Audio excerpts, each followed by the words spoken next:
Maithili express की शानदार प्रस्तुति।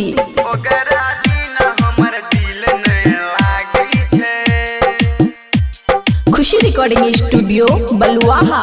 यार दिलदार के याद बड़ी आबै छे, ओकरा बिना हमर दिल नहीं लागै छे, ओकरा बिना हमर दिल नहीं लागै छे। यार दिलदार के याद बड़ी आबै छे, ओकरा बिना हमर दिल नहीं लागै छे। रूप हौसल दिल में बसल, रूप हौसल दिल में बसल, रात के सपना में आइब के जगाबै छे।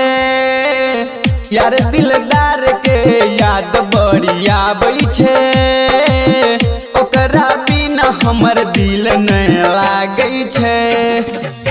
यार दिलदार के याद बड़ी आबै छे, ओकरा बिना हमर दिल नहीं लागै छे।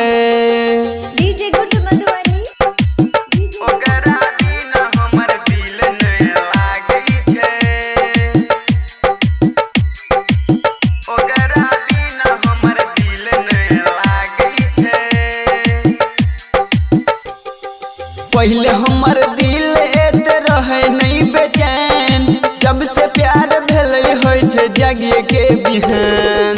पहले हमर दिल एते रहे नहीं बेचैन, जब से प्यार भेलै होइ छै जगिए के बिहान। दिन नहीं बीतै छै रात न कटै छै, दिन नहीं बीतै छै रात न कटै छै। अब एक दिन एक साल जे न लागै छै। यार दिलदार के याद बड़ी आबै छे, ओकरा बिना हमर दिल नहीं लागै छे। यार दिलदार के याद बड़ी आबै छे, ओकरा बिना हमर दिल नहीं लागै छे।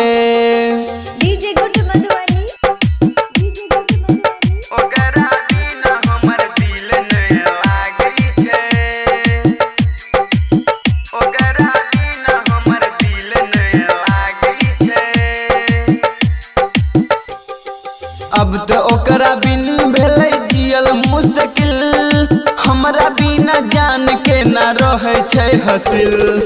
अब तो ओकरा बिन भेलै जियल मुश्किल, हमरा बिना जान के ना रहै छै हसिल। दूर में रहै छै पास नहीं आबै छै, दूर में रहै छै पास नहीं आबै छै। सुबह सुहाना ओकर फेस देखे चाहै छै। यार दिलदार के याद बड़ी आबै छै, ओकरा बिना हमर दिल नहीं लागै छै। यार दिलदार के याद बड़ी आबै छै, ओकरा बिना हमर दिल नहीं लागै छै। खुशी रिकॉर्डिंग स्टूडियो बलुआहा।